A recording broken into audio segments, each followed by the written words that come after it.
Сайн байна уу? Танд энэ өдрийн мэндийг хүргэе. Сайн. Баярлалаа. Өдрийн мэндийг хүргэе. За баярлалаа. Намайг Судан Шимэг гэдэг хар тамхитай тэмцэх албаны ахлах сэтгэл зүйчээр ажилладаг. Өнөөдөр тантай ярилцахаар басандаа таатай байна. За юуны өмнө үзэгчдтэй бас өөрөө чинь танилцуулсан дээр ах гэж бодож байна. Одоо Америкийн нэгдсэн улсын хууль сахиулах байгууллагт цагдаагийн албаагчаар ажилладаг Хатан Баатар маань оролцохоор болсон байна. Тэгээд үзэгчдтэйгээ мэдлээрээ. Намайг үрж оролцуулж байгаа баярлалаа. Энэ өдрийн яавч чадсан. За, хоёлаа ерөн шууд асуулт руугаа ороо явчих гэж бодож байна. Америкийн нэгдсэн улсад маань суурилах эмсдэс нөлөөт бодис буюу тий хар тамхинтай холбоотой гэмт хэргийн өнөөгийн нөхцөл байдал нь ямар байгаа вэ? Ер нь бол аюул ихтэй хар тамхитай асуудал. Ялангуяа одоо Мексик талаас аюулх юунууд орж ирдэг хар тамхинууд орж ирдэг болохоор хэлийн оролцох улс мужуудад бол хасангуу өөр мужуудаас илүү их тэгээд ялангуяа юм том мужууд мантан их хашаа сууддаг манай юм шиг мэдээж тортонда. Тэгвэл тухайн улс нь одоо ямар арга хэмжээ авч байгаа вэ яг энэ нөхцөл байдалтай? Тэгээд одоо соён гэгэрүүлэхээс хуулаад те хуаатан заахад гадна тэгээд хвчлэн ер нь юу штэ оруулж иж байгаа хүмүүсийг илрүүлэх те гайвшлах хууль хариуцлага хүлээл гарч байгаа хүмүүсийг хууль хариуцлага хүлээл би яг одоо техникээр ажилладаг болохоор техникийн арай илүү тийм болов гэж бодож байна. Манайх ч бас яг л бас ерөнхийдөө адилхан л ахал та тий орж ирж байгаа, борлуулж байгаа, хадгалж байгаа гэдэг ч юм уу тий тэрэн дээр нь хуулийн хариуцлага хүлээлгээд явдаг. Тэгвэл одоо Америкт жишээ нь хуулийн санкц нэмрээд юм бол ялын хэмжээ нь ялын хэмжээ одоо юу яаж байгаа, зарж байгаа, борлуулж байгаа эсвэл хэрэгжилж байгаа төр өөрийн одоо юу гэдэг тий өөрийн шундаа хэрэгжилж байгаа гэдэг нь янз бүрийн шалтгаанаас болоод янз бүр байгаа. Тэгээд тэр чинь нэг хихэр хэмжээгээр зарж байгаа тий бүгдэд зарж байгаа эсвэл зүгээр ингээд давхар өөрнөө дардаг хүнд зарж байгаа гэдэг жишээний тэгээд янз бүр тэрнээс шалтгаалж ер нь хэмжээс шалтгаалх юм болов тий. Тэгээд ер нь бол зарж байгаа гэдэг тал дээр бол нэлээд чангарна. Яг хувийн хэрэглэн тохиолдолд цангуу бас гайгүй гэхдээ юутай хорихалтай байгаа. Тэгээ бас ямар төрлийн одоо манай мужич одоо Калифорни мужич юм бол юу байгаа шүү дээ. Марихуана өгсөй ч юм бол зөвшөөрч хувийн хэрэглээндээ хэрэглэхийг бус төрлийн одоо хатан нэг масууруулах бодис бол барайтай байх хэрэгтэй. Гэвч энэ ч нөө эмчилгээний зориулалтаар гэж анх хэрэглэж зориулалтаар хууль зөвшөөрсөн юм шиг байгаа. Яг би өөрөө хууль мөлн оролцоогүй яаж яаж болсныг мэдсэн мэдэхгүй болохоор миний зүгээр яг хувийн онцгой харж байгаа зүгээр яг эмчилгээний зөвшөөрмаар аюул хэрэгэлдэг байсан тохиолдолд тэгээд тэрнийга жугамаар тэгээд өөрийн хэмжээнд дарж марах нь бол тусгай зөвшөөрлөөр зохицуулагддаг шүү дээ.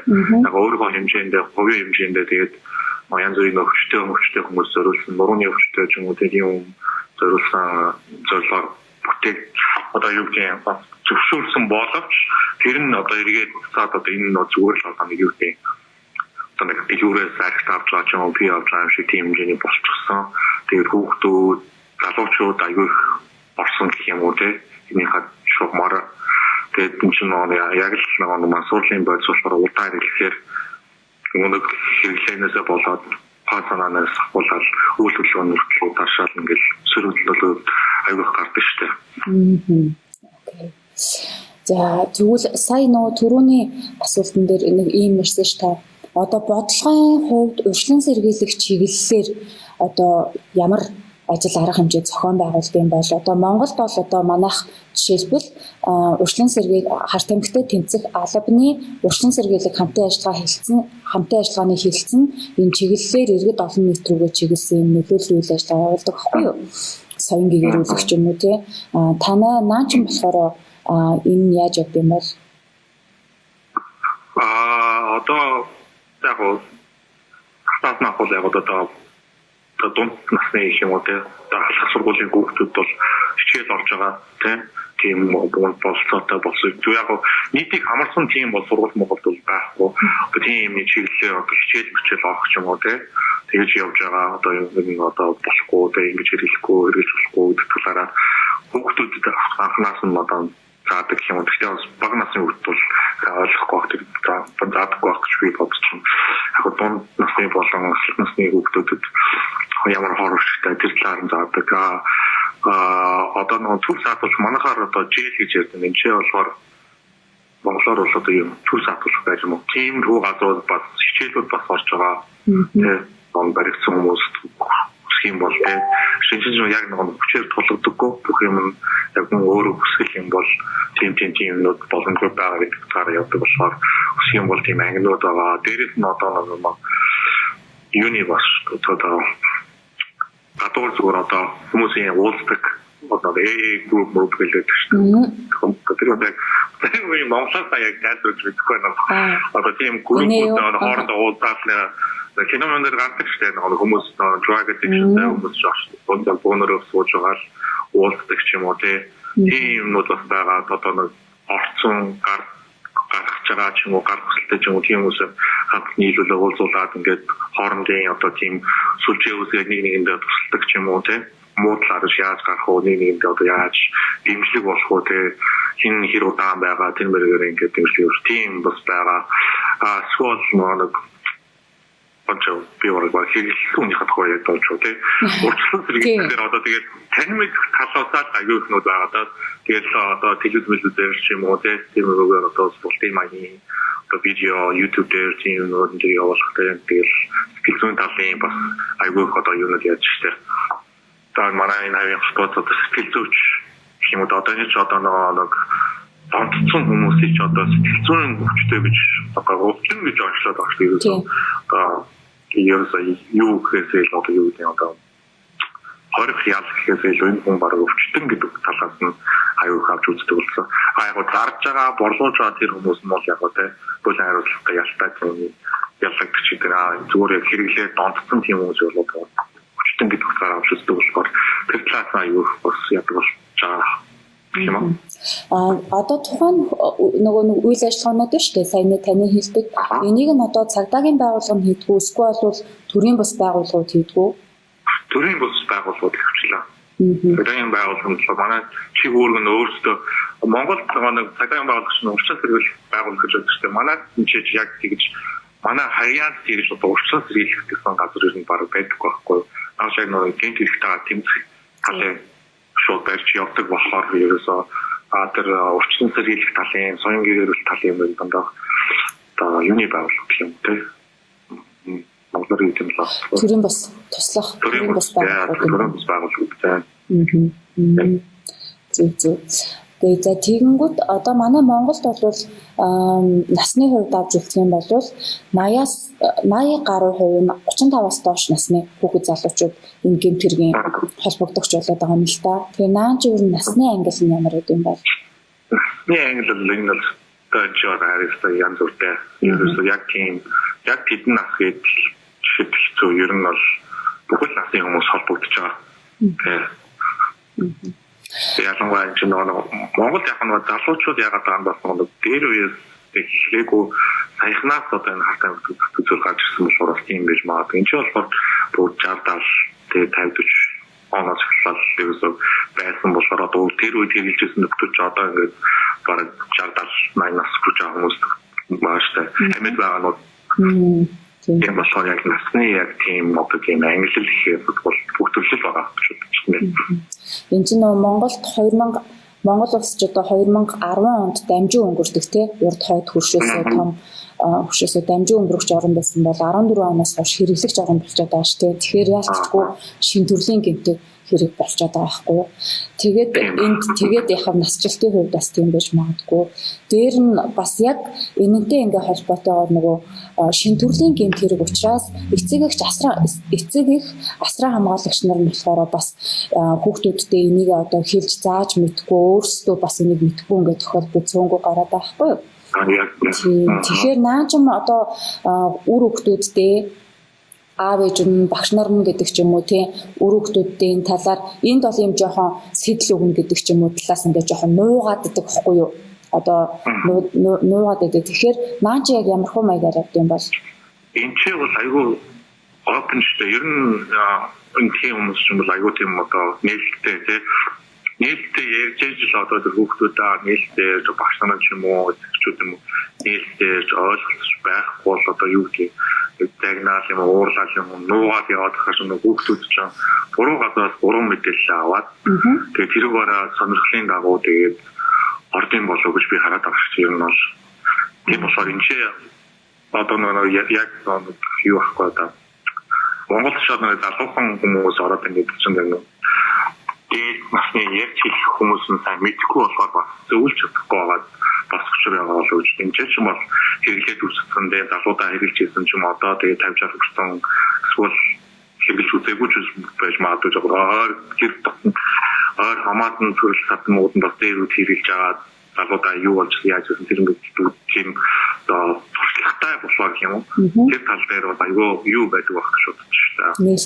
Нээлттэй тэгээд хүүхдүүдтэйгээ тэгээд нээлттэй ярьж хүүхдүүд яг зөвөр сайн ойлгуулахгүй бас хүүхдүүд бас тийм хаалттай байгаад ч юм уу эсвэл ярихгүй бол тэр шиг өөр одоо гэр бүлээсээ мэдээлэл авчихгүй тэгээд хоорондох нэг туршлагаасаа ч юм уу тэгээд ингэдэг нэг зөрүү бус мэдээлэл аваад тэрнээсээ болоод яад байх гэж бодож буруу алдаа гаргах ч юм уу тийм хатамхны төлөв ордог болов гэж бодож байна. Бас нэг асуулт байна л да. Одоо энэ сошиалор бүр юм нэг зомбирцэн донтогч нарын бичлэгнүүд ингээ аягүй явдаг шүү дээ тий. Энэ ер нь яг ямар төвшөнд дотоодтын ямар төвшөнд очихороо бүр юм гацдаг юм зомби болоод байгаа юм бол.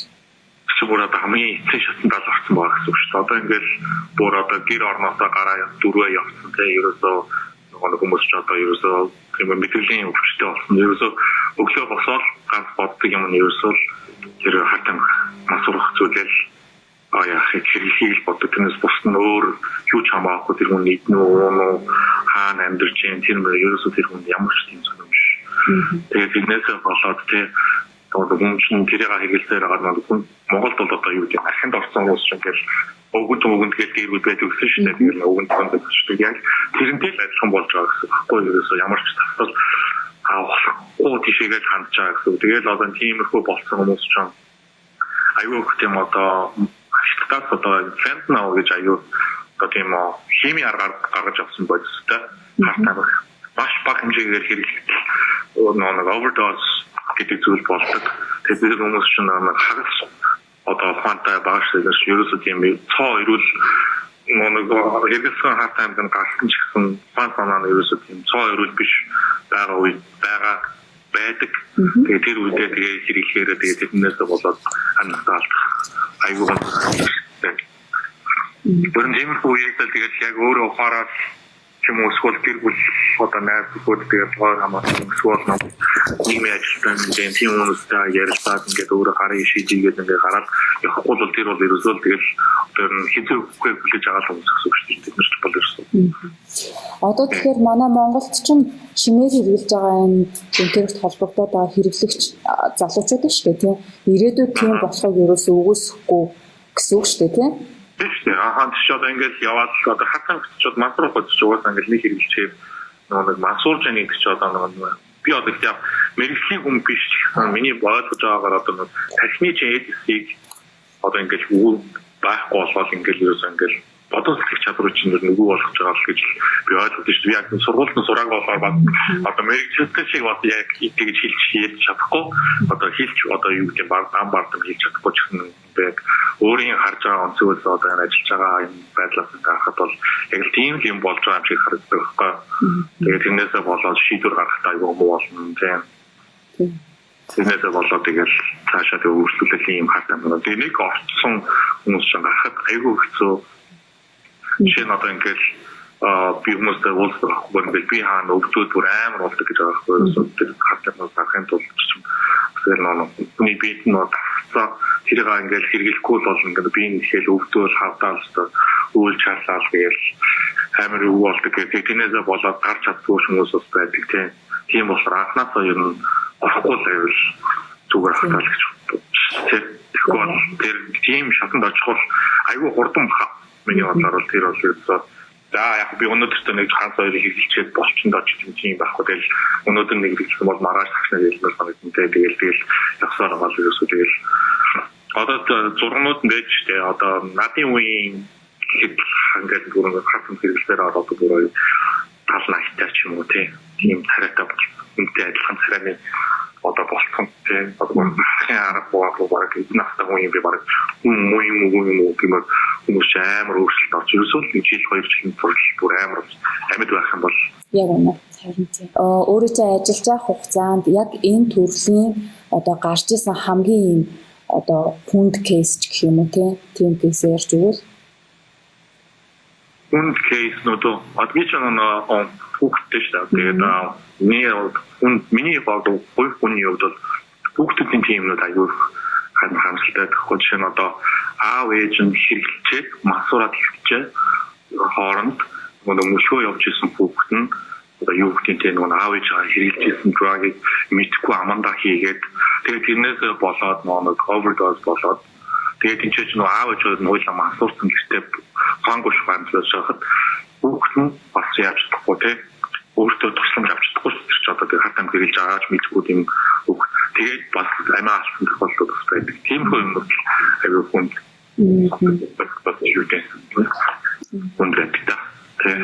сонсоод угаасаа аюул хэцүү сонсогдож байна. Зүгээр одоо сүүлийн үеийн мандуурдаг дээр одоо фентанол бол аюул хүчтэй болчихсон шүү дээ. Манай ажлынханаас бас зүгээр л хэрэгэлсэн хүнийх нь биеинд хүрээд дундаг юм байна.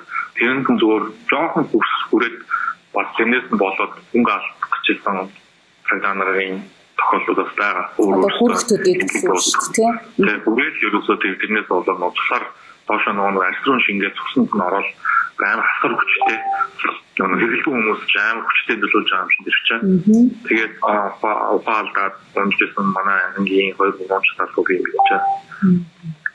Тэгэхээр ер нь одоо зөвхөн Монголоос ч одоо гадагшаага улс оронд сурж байгаа, ажиллаж байгаа олон залуучууд байгаа шүү дээ, тийм. Бид нартэй ч гэсэн бас саяны таны ярьсан яриа чинь бас сэрэмжлүүлэг болчиход юм байна л да. Бас мэдээтэй авах тийм. Тийм, мэдээтэй байхгүй тэгээд бас нэг хүмүүс манай залуучуудын бас одоо манай жилгүй ер нь энэ таймын залуучуудын олдог бас нэг шалтгаан нэг сонирхсон доо биш зүгээр хаана найзуудын хооронд нэг тийм юу гэдэг чинь peer pressure гэдэг одоо монголоор юу гэх юм бэ? Ингээ за чи тэгчихгүй да энийг хэрэглээд үсчихээ гэдэг бөөнөр сууж байгаа миний гань уухнаа нэг шахаж маа. Тэр шиг тэрнээсээ эхлээд анх одоо ингээ зэтэл аваад хэрэглээд үсчдэг. Тэгээд тэр нээр гой санагдах ч юм уу. Тэрнээс анх яагаад хэлсэн хүмүүс бас аюул байж юм лээ. Тийм болохоор залуучуудаа бас боломжтой байх тэр талаараа тийм татгалзах чадвартай тийм. Зөв.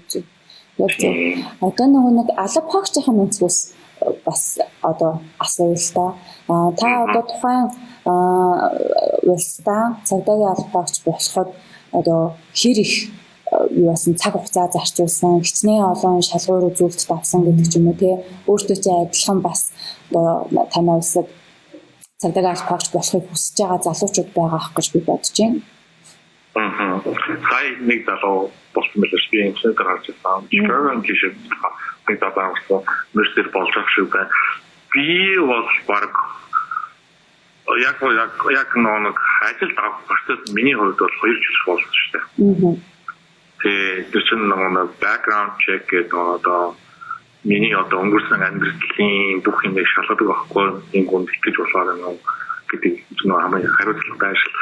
Тэгвэл нэг хүний эрхийн тал дээр аюу юу штэ том тэгээд одоо ганц хүний одоо тэр эрхийг хамгийн хязгаарлалтай ганц мэргэжил нь болохоор тэрэндээ аюу тийм батцаагаар хүлээж авдаг болохоор тэгээ одоо ямар хөө аастантаа ямар хүн өртний үеийн яаж ингэж тэр талаараа миний background check яхангаа би нэг өөр улсаас болохоор авч бүр Монголд бүх хай маягаа бүр анх нэг анкет хийхдээ хүчмж явуулж байгаа.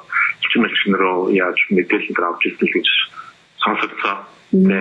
Тэгээд тэр нийлээд ер нь 2 жилийн хугацаа бол тэгэл дуудна тэгээд явсан юу гэхтэй physical test одоо би тамирын шалгалт гэх юм уу те хамгийн одоо 6 фитийн ханы дагаж гарч чаддаг багтаа 3 майл хэдэн минутын дотор гүйсэн багтаа сонирхолтой хийх хэрэгтэй гэдэг тийм хүн байгаа. Тэрний дараа ихтэй би зөвхөн мууч болгон ч бас арай өөр юу дэжтэй юм шиг байна. Гэхдээ муучууд ч муучийн хуулиар явуулдаг болохоор тэгэхээр Калифорнид яг хийхэд бол тиймэрхүү тэгээд юу орно дараа нь бичгийн юм уу те англи шалгалт. Зөвхөн багтаа тийм спорт ч гэдэг тийм мөрөлтийн нөгөө албан бичиг хөгжиж байгаа болохоор буруу хөгждөгөөж болохгүй тийм зөвхөн багтаа хашаатны нөгөө дөрмийн мэдлэгтэй гэдэг юм уу тийм багтаа гэж хийх шалгалт авдаг. Тэр нь болохоор багтаа юм монголчууд бол өөрсдөө ингээд яаж юм бол нэг тийм хүн бол биш шалгалт багтаа тэгээд тэрийг хоёрыг өгчөөд 5 жилийн өмнө шиг болсон шүү дээ. Яг ингээд тулгаан асуулахад сандраад юмудаа мартаад тийм энэ хоёрыг өгчөөд тэгээд нөгөө анкета бүглээ явуулангууд нөгөө хүмүүс ч анкетыг чинь харж агаад тэр одоо бас оноо авдаггүй тэгээд би тамирын шалгалт бичгийн шалгалт аваад энэ гурвыгаа өгч явуулангууд нөгөө 30 байгууллагч нь шалгаж үзээд за болох юм шиг байна гэж яах юм бол дараагийн шатнд ярьсан байна. Байгууллагын нэг хүн тэр ажилд авах байгаа хотоос нэг хүн хотын ажилчин нэг хүн гэдэг хотод амьдардаг нэг хүн тэгээд байгууллагын нэг хүн гэдэг 3 оны юутай бүрэлдэхүүнтэй хүмүүсээр орж шалгалт ярианы шалгалт байна. Яагаад заавал мараад авах гэдэг яагаад цэцэг авах гэдэг ингээд ихнээс авах юм чиний амьдралдаа хийсэн хамгийн том одоо юу гэдэг хүн төлөвчөж юу гэж юм янз бүрийн асуудал байдаг хүмүүс өөрсдөө тэгээд тэрнээс оноо аваад шалгарсан нь цаашаа явдаг. Тэрэн дээр шалгарах юм бол дараагийнх нь болохоор эрүүл сэтгэл зүйн шалгалт авах юм байна. Сэтгэл зүйчээр орж уулзсан нэг одоо юу гэдэг тийм make sure одоо чи сэтгэл зүгээр одоо тийм амар одоо юу гэдэг тийм хүчтэй ч юм уу тийм хүн байж болохгүй яа гэвэл галт хариуцж явж байгаа гэдэг үний бас амар мэдлэг тий тодорхой шийдвэр гаргаж яах вэ гэдгийг шийддэг болохоор сэтгэл зүйн нормал байх хэрэгтэй гэдэг утгаараа сэтгэл зүйн шалгалтанд бас ордог. Тэрийг тэмцэнгүүд одоо нэг миний яриад байгаа нэг одоо нэг тусгай мөрдөгч чамдаа тавиад тэгээд тэр хүн чиний одоо урдах амьдралыг одоо хож үзэн юм уу хэд удаа цаг танастай холбогдож тийм өмнө баригдчихсэн юм уу яасан гэж. Тэгээд тэр нь баг нэг заагна 6 сараад жилийн хооронд ч юм уу тэгээд зарим газар бол аюу хурдан яасан юм шүү. Тэгэхээр энэ ингээд олон газар нүүгээд амьдсан хүмүүсийн юу болж байгаа уу яа гэх юм бүх хүмүүс газрынхаа хүмүүс тийм уулзсан тэгээд гэр бүлийнхэн тайван уулзсан аавчтай холбогдсон бүр хажуудлын амьдардаг айлын одоо хүмүүстэй нөхлөөл тийм шүттэй амьдсан ямар хүмүүс байвал тэгэл 10 жил суулжсэн сургуулийн багш маргаш тэгэл найзуудаас бас хаана тийм тэр нь минийх баг жил гарan болж ирсэн. Тэгээд тэрэндээ тэмцэх юм бол дараагийнх нь болохоор юу ядуулаа polygraph гэдэг тест үүсгэж байна. Канадаар гантчтай нэг бахан зүйл. Манай энд бас хийдэг. Хийдэг. Тийм мундаг шүү дээ. Тийм тест өгдөг. Тэгээд тэрийг тэмцэх юм бол цаашаага одоо яг дараагийн одоо интервьюд ороод тэгээд энэ тэмцэх юм бол актамд сонгогдондоо. Тэгээд актам нэг 6 сар 7 хоног болгон шалгалттай. Тэгээд нэг шалгалтын дээр унах юм бол дахиж нэг чанс өгвөл 2 дахь хоног бол тэгэл шууд актамаас гарна ерөөсөө намч яриа байхгүй ерөөсөө тэгэл дараах ажил руу юм уу. Тэгээд шалгалтнууд одоо янз бүрийн шалгалтууд гарч ирсэн жолооллын одоо хуулийн бие хамгаалахын гэж ерөөсөө маш олон төрлөөр шалгалтууд авдаг. Тэгээд тэднээс дараа тэмцэх юм бол тэгэл 6 хоног сураал хэрэгжилтийн байдлаар сурч байж байна. Баярлалаа. Гоё мэдээлэл өгсөн. Бас нэг ийм нэг асуулт орж ирж байна. Одоо нөгөө манай албаагчид маань өөрсдөө одоо нөгөө бүлэг этгээдүүдээ илрүүлээд шүн өрөөгүй юм дайгүйх явдаг байхгүй одоо дандаа уртсан цагаар наажин бас ер нь шүн нас нөгөө тамхичид маань босч ирдгүү. Үлээж хамтдагчдаг. Тэгээ энгийн ажил нь яг л гэдэг Монголынхтай адилхан тэгэл манай чачаан нэг хэд хэдэн газрууд хотод ч өөрөөрийн тусгай цагаан газар шүү дээ Монгол шиг нэг Монгол улс даяараа нэг тийм цагаан байгууллага гэсэн байдаггүй. Яг нэг API гэдэг нь болохоор бүр том хэрэг дээр ажилладаг гэх юм уу те. Яг юм локал төвшөндөө бол яг тусгай хэмжээндээ бол яг нийлээд хэдэн хотууд нийлээд орон нийлээд нэг task force гэдэг үүсгэждэг байхгүй. Тэр нь болохоор хэдэн хотоос нийлээд одоо хэд мөрдөгч юм уу тэ нийлээд ингээд нэг хэрэг аваад хэрэг мөрдөг явдаг. Тэр нь бол тэгэл ерөөсөө тэгэл 24 цагаар даал шүн хөтэ өдөрч юм болно шүн юм болно тэгэл тэгэл нэг Монголд байдаг шиг тагнжаан судлан хааны юу ч нэг бүрийн баримт төлөвлөлт тэгэл өссөн. Өдөрч нь яг асуудал байна тэ.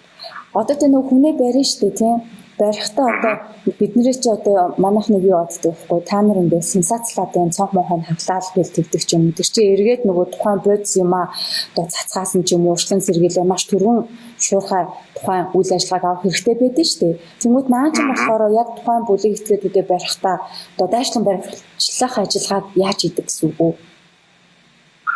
Тэгэл процесс шууд аваад яг л хаалттай шүү дээ. Ерөөсөө Америкт ерөөсөө тэгдэхгүй гэсэн юм байхгүй. Ерөөсөө яг л одоо тэгээд search warrant аваад тэгэл ирчин бүр өглөө одоо манайч одоо ингээл одоо ингээл чинь нэг цаг болж байна. Хөвчлэн өглөөгөр идэг байхгүй өөрөөр гэх юм уу? 3 цагаас өглөөний 3 цаг бүүнээр уулзаад за ийм газруудаар нэг зэрэг бүр юу яахгүй шүү дээ. Ингээд бүлэг хүмүүс чинь өөрөө хатуудад амьдрын тий нэг бодисмод заалдаг газрууд нь өөрөө газрууд бас байж болно. Тийм болохоор ерөөсөө ингээд нэг газарт нь очиж байгаа дараагийн газар руу явах тийм байхгүй. Ерөөсөө 10 газар руу бол тэр өдрийнхөө өглөө 4 цагт уулзаад хичнээн хэмжээний хүч хүн хэрэгтэй тэрийг бүгдийг цуглуулж авч байгаа. Тэгээд 10 газар руу яг нэг цагийн дотор бүх газар руу зэрэг явуулаад тэгээд одоо тэр цаахмаа хаалх маалх тийм асуудлууд бол гарч штэ. Тэгээд нөгөө хүмүүс чинь дууд гаргаж ирнэ. Тэгээд яг одоо даав нөгөө бодцыг нь Монгол бас яах гээд бас тэгдэг байх. Тэгээд чи бол ихвчлэн нөгөө автомобиль safety талаас тийм аюулгүй байдал талаасаа ихвчлэн яадаг юм уу? Дууд гаргаж ирдэг. Дууд гаргахгүй тэгэл хүчээр офоос гарах бол байдаг л та. Тийм. Одоо за манай Монголд бол одоо шин төрлийн гэмт хэрэг гэдээ явж байгаа. Тэгээд тэгэнгүүт Америкт мэдээж хэрэг энэс төрөөс нь одоо урьдчилан сэргийлэх олон төрлийн бодлого арга хэмжээг бодвол юу хэрэгжүүлж байгаа бах тий. Тэгээд таны хувьд оновчтой байсан тэр бодлого нь юу гэж бодож байна? За яг нэг би одоо нэг оновчтой оновчгүй гэдэг яг хэлэхэд байна. Тэгээд яг миний хувь хүний зүгээс ингээ харахад одоо тэр тогтсон байгаа хүмүүсийг одоо тэр эрүүл болохын тулд тэр сэтгэл зүйн одоо чиглэлээр нь тий эмчлэх тэр нь айгүй юу юм болов хамааран effective тий юм болов гэж санагдсан. Тэрнээс зөө яг одоо хүн яриад өнгөрсөн бас нэг ингээл сонсоод за гэж өнгөрчдөг шүү дээ. Яг тэгээд тэр хүмүүсийг яг ингээд за чи сүүл одоо шоронд яв сүүл чи эмчлэгэнд яв гэдэг юм хоёр сонголт өгч байгаа байхгүй. Тэгээд эмчилгээнд явъя гэсэн эмчилгээнд явуулаад тэр хүмүүсийг чинь эмчилгээнд явуулаад эрүүл мэндийн талаас нь тэгэхээр одоо тэр шин бодисмодыг эрүүлжүүлж штэ биеийг нь эрүүлжүүлчихэд дараа нь одоо оюун санаа гэх юм уу те сэтгэл мэдрэлийн тал дээр нь ажиллаж байгаа. Тэр нь арай илүү юм шиг санагдсан надад яваад хувийн бодлоо бол. Тэгэхээр яг зөв яг бус нь бол юу хоногч уу гэдэг юм байхгүй шүү дээ. Бүхлээрээ одоо яаж байгаа гэж боддог. Effective те бах тэгээд хөвгөн талаас зүгээр үнцгөөд энэ бол тэр нь бол арай л гэх юм уу. Тэгээд чинь нэг одоо энэ хартан өгч одоо ерөөсөө мөнгөн дээр төрүүлсэн бизнес шүү дээ. Ерөөсөө тэгэл нэг хэрэглэгч нь байхгүй болчихвол тэр чинь авчид дарах хүн байхгүй болчихгүй. Миний хувийн бодол шүү дээ. Тэгээд авах хүн байхгүй бол тэр чинь хин тэгэл заавал хөлтөрчөл оруулж ирэл дахиад авах хүн чадрыг хин дахиад сууж өгдөг. Тэгээд тийм болохоор хэрэглэгч талыг нь аюу тэр талаас нь аюу ингэж идэх юм уу тэгэхээр яахгүй талаас явуулаа юу болов гэж бодож байна. Хэрэгт холбогдоод орж ирж байгаа хүмүүс маань ямар ч гэсэн өөрийн зориггүй, мөрөөдөлгүй ч юм уу иймэрхүү ингээд завтай хий цаг их байгаа болохоор тухайн нөхцөл байдал одоо гэмтэргийн холбогдогч болж орж ирээд байгаа юм. Тэгэхээр тухайн залуучуудтай хандаад урьдчилан сэргийлэх талаас нь хэлээд өгөөч. Миний бодлоор одоо мансууруулах бол хартан гэдэг чинь тийм өнгөтэй холбоотой тийм баян хүмүүс эргэлдэг тийм болохоор залуучууд минь одоо эхлээд тийм одоо тэр юм руу орох юм хартан төрлийн юм орох юм бол мөнгө төгрөг аюул хэмжээгээр үрнэ тийм заавж олсон мөнгө төгрөг үрнэ гэр бүлийн хаа мөнгө төгрөг үрнэ тийм болохоор тэр талаар битгий сонирхоо энэ чинь одоо ерөөсөө нэг удаа хэрэглээл амар гой болоод ерөөсөө ингээд гой байдаг юм ерөөсөө биш юм чинь мансуурал авчиж байгаа ингээд чиний тархийг нөлөөж байгаа тэгээ эрүүл мэндийн чинь нөлөөж байгаа зүйлээ чи ингээд чиний нэг удаа хэрэглээл болоогддаг боловч чинь эргээд чиний одоо эрүүл мэнд засар муугаар нөлөөлсөн байдаг болохоор тэр талаар одоо юу гэж юм те битгий хэрэглээ одоо энэ хүмүүсийг хараад амар гой харагдаж байгаа юм шиг санагдаж байгаа бол тэр бол буруу шүү тийм би яг нэг одоо тийм амар хүмүүс шиг одоо яг цаашаа тэгээд яг тэрлэн одоо юмнуудыг ерөөсөө сонирхож болохгүй ерөөсөө нэг орох юм бол хүн бас ороод тийм ондох магадлал өндөртэй болохоор энэ айл болох ханхнаасаа хэрэглэхгүй байх тийм одоо эрүүл мэнд болон санхүүгийн талдаа ч маш угаар нөлөөтэй шүү тийм болохоор энэ ханхнаасаа хол явсан дээрээ тийм тэгжил байна. Тэгээд чи энэ хэлхийдээр бас тийм зорилготой ирсэн зорилготой тэмүүлээд ингээд завгүй хичээх юм бол одоо тэгээд миний бодлоор ингээд хараад байгаа зорилгогүй болсон дээ одоо ирээдүйд юу ч сонирхолгүй болсон хүмүүс их бас нөлөөлөгдөд баг шүү байна тийм болохоор зорилгоод өөр имийг зорилго нэгдүгээр таваа тийм тэрэндээ ингээд хичээхийн төлөө тэгээ тэрнээс шин хартан бол хизээж чамаг одоо юу гэдэг сайн болохгүй сайхан амьдруулахгүй тийм болохоор сайл болох ханасаа хол яваал гэж хэлээ да. За баярлалаа. Нээлттэй ярилцсанд маш их баярлалаа. Манай өөр татсан болохоор тэгээд одоо нэг сайн хүн дүүг мөдийг хэлцүүдэг болохоор жоохон сан хэлчих шиг боллоо гэх яг. Ерөнхийдөө бол манай монголчууд ерөнхийдөө бол ойлгодог болсон баг гэж бодож байна. Миний бодлоор бол гацсан гоо интернетийн хараад юу бол яа гэдэг. Бодож байна. За баярлалаа. Ажлынх нь одоо эргүүлт байгаа гэсэн шүү дээ. Тусдаа одоо би гэрлээ гал. За. Харилцаагаас сүүлийн хурлыг ажлаад дуусаад хурал идэх байхгүй. Нэг хэсэг тийм болоод яг өнөөдөр юу авах гэсэн гэж баахан тэгэл чиний дүнмэнэд болчихсон. Тэгэл тийм биш. Тэндээс урьдчаа гарч чаа. За харих цаг амрах цагаас нь бас тодорхой хэмжээнд төгсөвчтэй уучлаарай. Өөрөө нэг ч гэсэн хүн тэгээд энийг ойлгоод үгүй бас нэг юм гарч ирэл энэ бол одоо юу тийм worth байлаа гэх юм уу те.